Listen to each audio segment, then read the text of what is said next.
It's incredibly common to have inequality in family businesses. First of all, I would say it's incredibly common to have inequality in families, period, right? Because there's no such thing as perfectly equal. And of course, it's inevitable because when you grow up with your siblings, and this is really interesting because I'm an only child, but with siblings, like they're your natural competitors from like an early stage, right?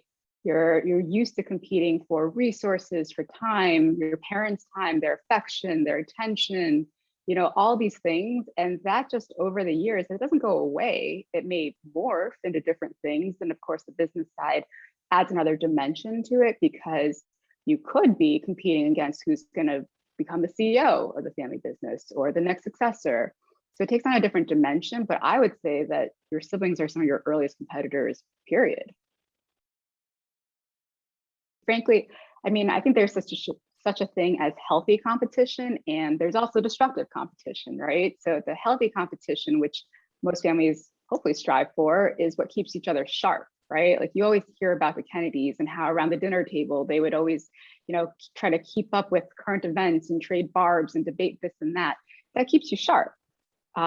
Same if you've got a sibling who's just naturally trying to succeed. And that also, there's a little bit of healthy competitiveness that could also help you advance in life as well. It just kind of hones that aptitude and that hunger, that desire to succeed from an early age. Of course, it can veer into the destructive side if,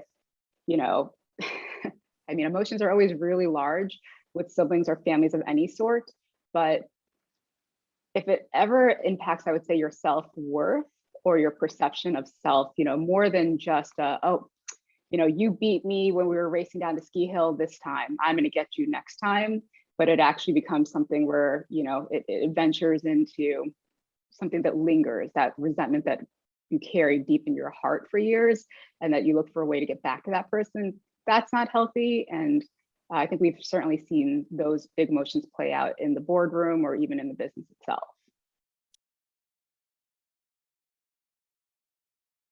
I think what I'll kind of categorize as the emotional, so the love, the attention, the affection, that one is probably the most present from an early stage. And there's different sides to that inequality, right? It could be, oh, my older brother gets so much more of mom and dad's attention. They take him to chess or soccer or whatever.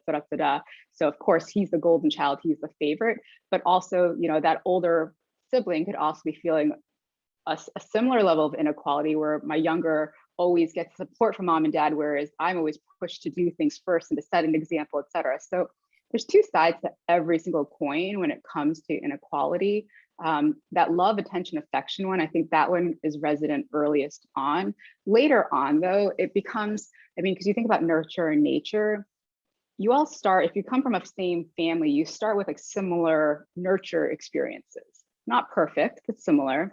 And then, so if you end up landing in different points later on in life, then it actually starts affecting you more deeply. Like, oh, was it nature? Is my sibling smarter than me? Is he naturally like better, more talented, better looking, more of a people person than I am? And those things can actually get at the heart of the person's self-worth or view of themselves. So I think that's why sometimes it hits harder, because if you're competing against, if I love tennis, but I'm competing against Serena Williams, well, she's Serena Williams. She won, is just incredibly talented.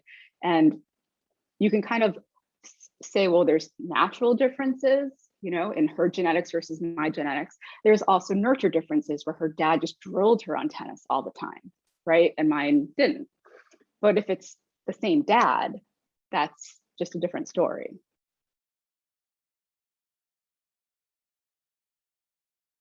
If you start off and one's a step behind the other, that can snowball over generations. But also you can stop and say, despite my humble beginnings, et cetera, I have this goal. And we've actually seen, if you look farther enough, there's some members of the have-not branch who actually succeed even more because their backs were put up against the wall. We never lost an American in space. We're sure as hell not going to lose one on my watch. Failure is not an option. In some ways, that's actually sometimes like the founder stories that you hear about. Like, I had no other choice, therefore I had to make something of myself. I had to do this. And so I think it depends on how you take it. If you view we're unequal, and therefore this is always going to be a hindrance to me, it likely will be. If you view we had different starting points, but it's up to me to, surge ahead or to earn what I want, then that could actually be a motivating factor.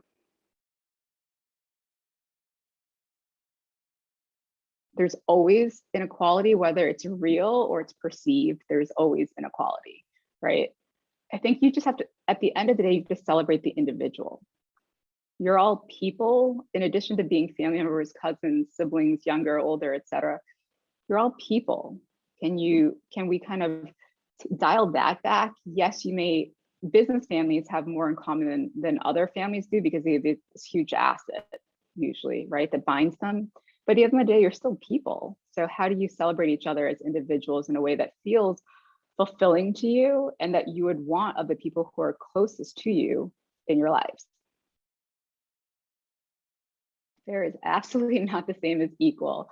I would say the concept of equal is probably more of a concept that the parents have or senior generations have, because you want to prove to your children, oh, I love you equally, or in that there's one of my favorite commercials was that, like, the cereal, the corn pops, and the dad, pours to both of his daughters a bowl of pops, and they're, oh, she has more than me. Oh, she has more than me. And he solves it by just, taking a bite of this one, taking a bite of that one. And at the end of the day, they each just have one pop, right? It's hard to stop when it's pops.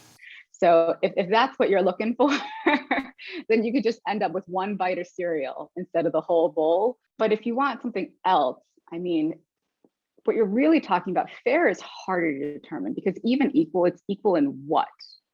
Equal in time, equal in opportunity, equal in what? Unless you're identical twins who start off at the exact same point, there's always going to be a variety of outside factors, macroeconomic factors. So then you have to figure out, well, what's fair? Is it having an opportunity, but do you both want to be pushed into it or not? So, like, really, what is fair? In family businesses, this question comes up a lot because it's a question of meritocracy, and it's also a question of love and emotion, right? You want to give the opportunity equally, or if you own something that's an incredibly valuable asset, you want to be able to benefit all of your children, quote unquote, equally. But they're each going to take that as a starting point and go in their other directions, right? So some could take that inheritance, you could have it split.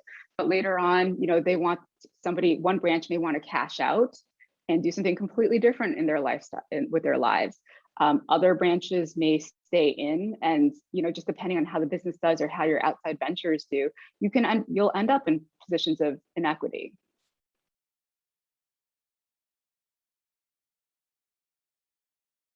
Something that parents often get wrong is they're trying to be equal. They're trying to provide equally, but the world's not like that. You're not going to have employers or schools or, nothing else in your career is somebody going to say, oh, I want to give you the equal opportunity as your sibling or as somebody else, and I'm going to artificially make the situation such that, you get the exact same shake. No, it's just not how it is.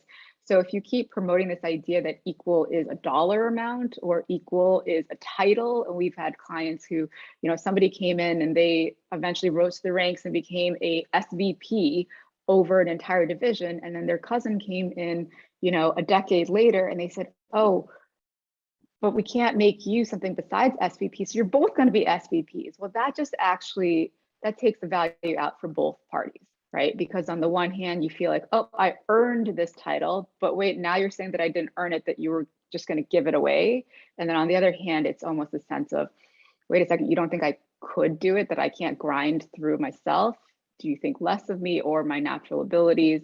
So it ends up ultimately being a lose-lose when you artificially put those conditions in place, or, people are just their paths are going to converge over time, so even when it comes to monetary gifts, like, oh, I'm going to give you each, $20 for Christmas.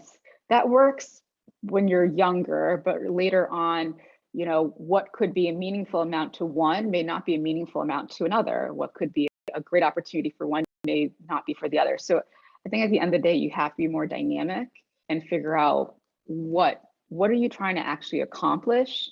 And also, how do you, it's less about focusing so much on the artificial equality, but more about preparing each one of those individuals to lead their best possible life.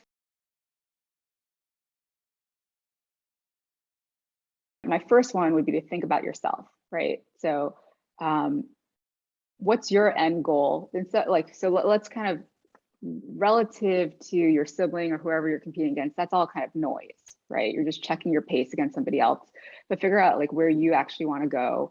And you don't need to actually keep checking to see where somebody else is doing to measure how you're doing in life, right?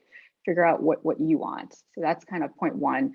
Two is no two situations are going to be exactly the same. That's not possible. The circumstances matter, the economy matters, you know, how the business is doing, where sometimes it's not just a combination of hard work or talent, it's also about luck, you know, just from timing or whatnot, you could be in different places. So I would say you have to accept that the reality is it's not just by sheer talent or willpower that you can make something extraordinary happen. Sometimes it's about luck, and frankly, it's about resilience too. So just because you didn't get it on the first shot, go back and keep trying it, because you know, it's not just, oh, this didn't work for me, I'm going to take my ball and go home. It's okay.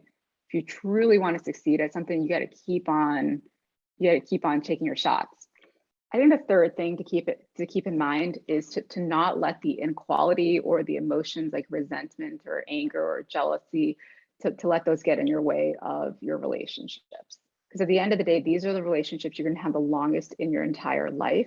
So what is the predominant emotion that you want to remember, or the experience?